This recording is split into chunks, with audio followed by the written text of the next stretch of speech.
Olá, eu sou Cosme Massi e este é mais um seminário da coleção Compreender Kardec. Estamos estudando a série Compreendendo o Livro dos Espíritos. No seminário de hoje, damos prosseguimento à segunda parte de O Livro dos Espíritos. Estamos lá no capítulo 2, intitulado Da Encarnação dos Espíritos.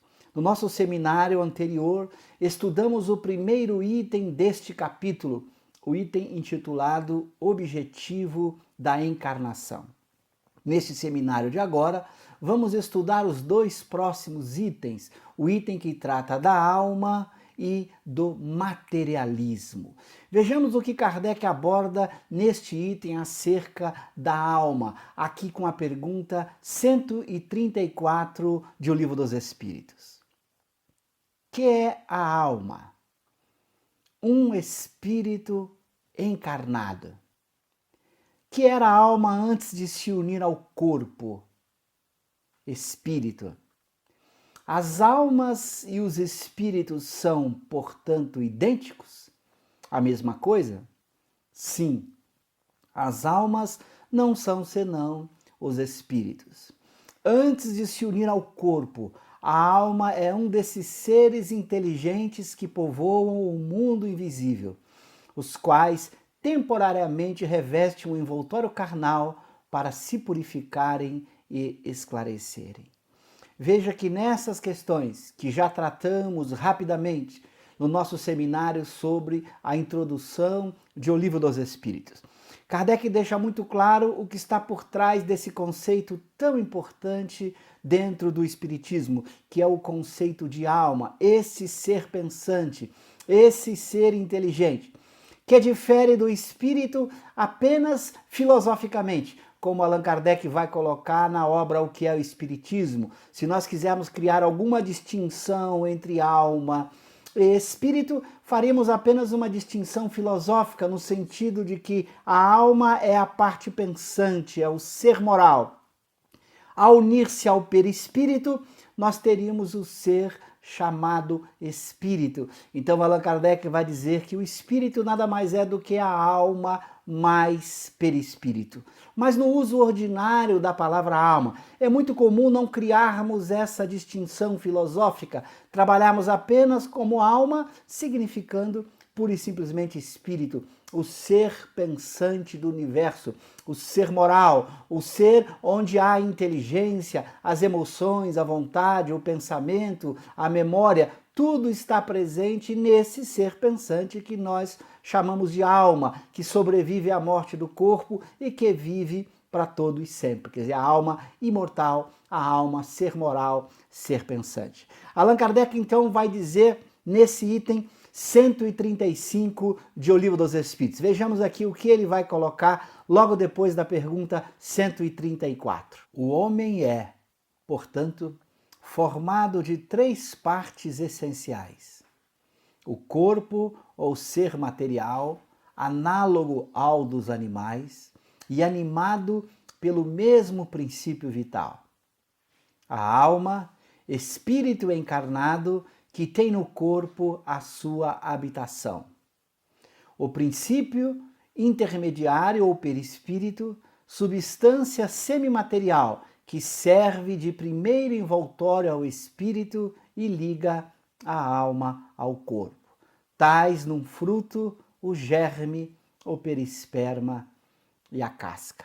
Então veja que nesse item 135, Allan Kardec deixa claro os três componentes fundamentais do homem, a parte pensante, esse ser que nós não conseguimos definir muito bem, chamado alma, responsável pelo pensamento, pela memória, pela consciência, pela vontade, ou por todo este mundo mental que é produto da alma. Ligado à alma, nós teríamos o perispírito, que é o seu primeiro envoltório, o perispírito que envolve a alma, dando origem ao que Kardec chamará de espírito.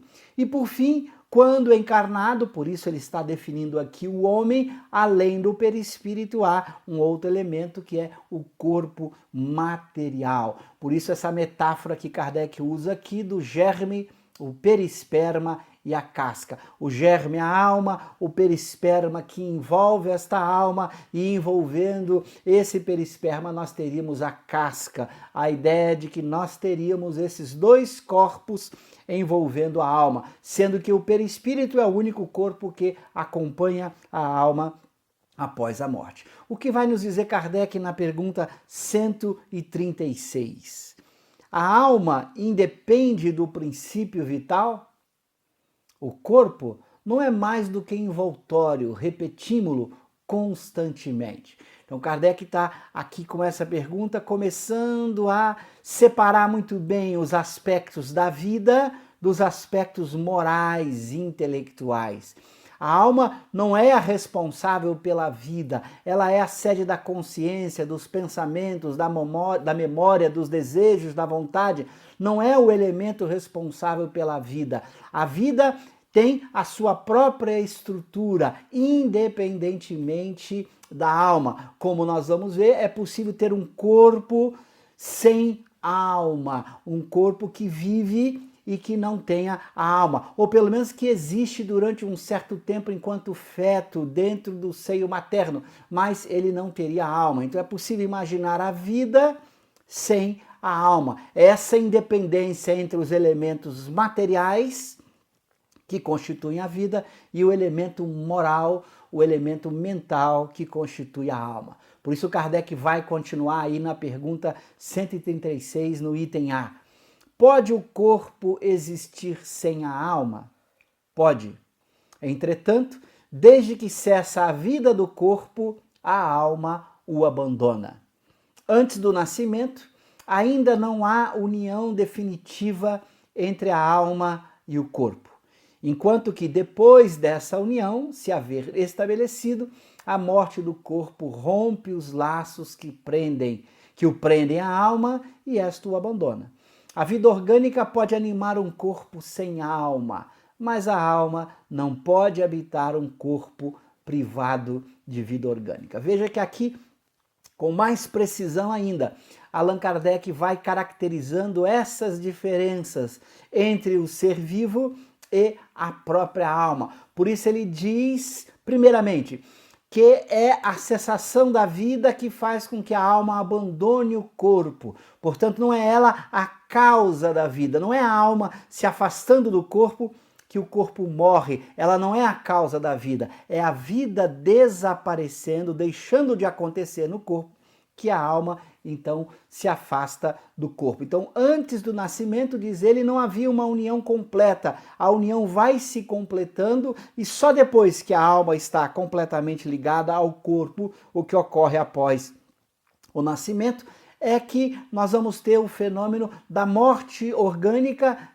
fazendo com que a alma se afaste do corpo, porque ela está agora ligada ao corpo, uma vez que os laços de vida desaparecem, a alma então abandona esse corpo. Mas é muito importante nessa resposta a última frase que Kardec coloca aí, que os espíritos colocam. A vida orgânica pode animar um corpo sem alma, mas a alma não pode habitar um corpo privado de vida orgânica. Aqui ele deixa claro que você pode ter um corpo que não tenha uma alma ligada a ele. É muito comum isso naqueles natimortos, em alguns casos de crianças que morrem ao nascer, que morrem logo após o parto. Alguns casos poderíamos ter até de almas que não estivessem ligadas àquele corpo. Por isso Kardec formula a pergunta seguinte: que seria o nosso corpo se não tivesse alma? Simples massa de carne sem inteligência. Tudo o que quiserdes, exceto um homem. Mostrando mais uma vez que todos os fenômenos mentais que constituem a inteligência são fenômenos devido à alma. E nós vamos explorar isso um pouco mais adiante. É muito importante entender isso. A alma não é o elemento da vida, não é aquela que causa a vida existe independentemente da alma estar ou não ligada ao corpo. A alma é a causa dos fenômenos intelectuais, dos chamados fenômenos mentais, não da própria vida. Vejamos agora o que Kardec vai colocar na pergunta seguinte, na pergunta 137. Um espírito pode encarnar